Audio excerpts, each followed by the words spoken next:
Hello guides, আশা করি আপনারা সকলে ভালো আছেন। আমি আরএস। আজই 28শে জুলাই এনএসসিতে মান্থলি এক্সপায়ারি হয়ে গেল। কাল থাকতে আগস্টের সিরিজ শুরু হবে। Nifty, bank Nifty, fin Nifty, mid cap Nifty সমস্ততে এক্সপায়ারি হয়ে গেল আজকে। কাল থাকতে নতুন সিরিজ, আগস্টের সিরিজ আরম্ভ হবে। সেন্সেক্সের এক্সপায়ারি 30শে জুলাই হবে। যেহেতু আজকে মান্থলি এক্সপায়ারি হলো, তাই ডাটার মধ্যে অনেক রদবদল হয়েছে, বিশেষ করে এফআইআইদের। আসুন ডাটা নিয়ে একটু আলোচনা করা যাক। ক্লায়েন্টরা 15,000-এর মতন ইন্ডেক্স ফিউচার স্কোয়ার আপ করেছে, সেল করে এক্সিট নিয়ে নিয়েছে। এখন ক্লায়েন্টের কাছে 1.5 লক্ষের মতন ইন্ডেক্স ফিউচার বাই পজিশানে রয়েছে। এর পাশাপাশি আজকে ক্লায়েন্টরা একটা বড় অঙ্কের ইন্ডেক্স কল বাই করে গেছে। বর্তমানে ক্লায়েন্টদের কাছে 1,90,000 ইন্ডেক্স কল বাই পজিশানে রয়েছে। ক্লায়েন্টের কাছে যে পরিমাণে পুট শর্ট ছিল, সেখানেও কিছুটা প্রফিট বুক করেছে।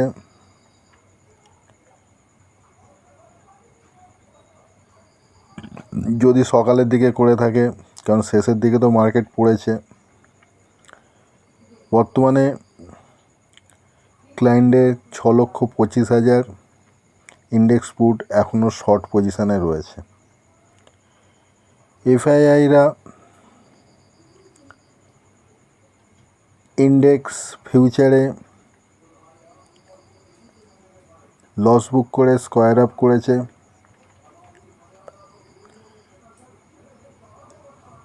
বর্তমানে এফআইআইদের কাছে ইন্ডেক্স ফিউচার 2,05,000-এর মতন কন্ট্রাক্ট রয়েছে। কল শর্ট আর একটু বাড়িয়েছে এফআইআইরা। বর্তমানে 2.5 লক্ষ মতন কন্ট্রাক্ট ইন্ডেক্স কল শর্ট পজিশনে রয়েছে। এর পাশাপাশি পুটও বাই করেছে এফআইআইরা।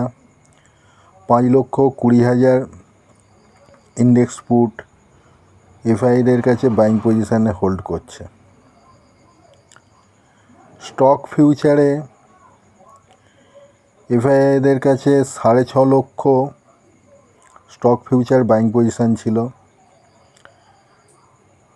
সেখান থেকে প্রফিট বুক করে 1 লক্ষ কমে গেছে, এখন 5.5 লক্ষের মতন স্টক ফিউচার বাইং পজিশানে রয়েছে। এছাড়া স্টকে কল শর্ট ছিল, পুট বাইং ছিল,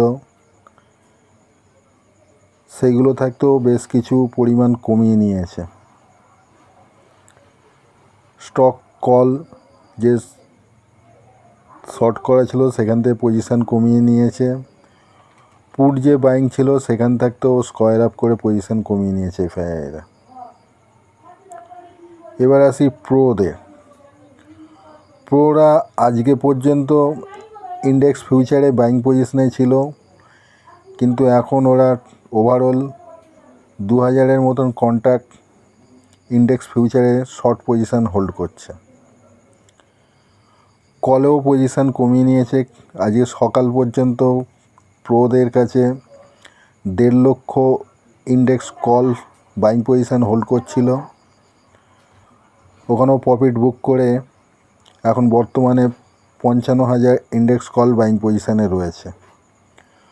পুটেও পজিশান কমিয়ে নিয়েছে। বর্তমানে প্রোদের কাছে 60,000-এর মতন ইন্ডেক্স পুট বাইং পজিশানে রয়েছে। প্রোদের এরকম পজিশান দেখে বাজারের মধ্যে একটা অস্থির পরিস্থিতি তৈরি হচ্ছে, কারণ প্রোরা আজকের ডেটায় মিক্স টু বিয়ারিশ নিজেদের প্রমাণ করছে। কাল পর্যন্ত ছিল মিক্স টু পজিটিভ, কারণ আজকের ডেটায় ফিউচার সেল, কল সেল, পুটও সেল করে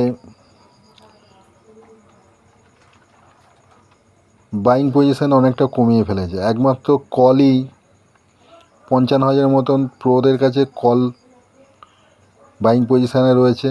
অপরদিকে ফিউচার সেল করা আছে এবং পুট 65,000 মতন পুট বাইং পজিশানে হোল্ড করছে। দেখতে গেলে মার্কেট পড়লে ফিউচার থেকে এবং পুট থেকে ভালোই লাভ হবে, কলের লসটা অ্যাডজাস্ট হয়ে যাবে।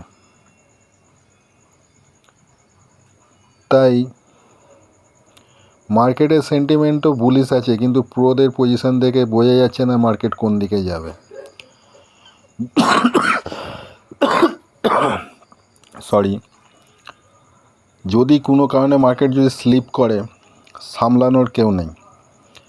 এতদিন স্লিপ করলে প্রোরা সামলাচ্ছিল, কারণ প্রোরা এখন বর্তমানে নিজেরাই সেল সাইড হোল্ড করছে, তাই আর সামলাবে না। তাই সাপোর্ট জোন হিসাবে 23,700কে সাপোর্ট মেনে চলুন। বর্তমানে তো 24,000 লেভেলটা একটা স্ট্রং রেজিস্ট্যান্স রয়েছে। কালকে যদি গ্যাপ আপ করে যদি 24,050-এর উপরে যদি মার্কেট স্থিত হয়, তাহলে 24,200 পর্যন্ত লেভেল দেখাতে পারে, এমনটাই আমার মনে হচ্ছে। তবে মার্কেটের যা পরিস্থিতি এখন, বাই অন ডিপস এই স্ট্র্যাটেজিই চলবে। মার্কেট যদি পড়েও, তো এই লেভেলে বাই করাই সবচেয়ে সঠিক এবং বুদ্ধিমানের কাজ হবে। এর পাশাপাশি আমি আমার প্রতিটা ভিডিওতে যেমনটা বলে থাকি, আমি কোনো সেবি রেজিস্টার নই।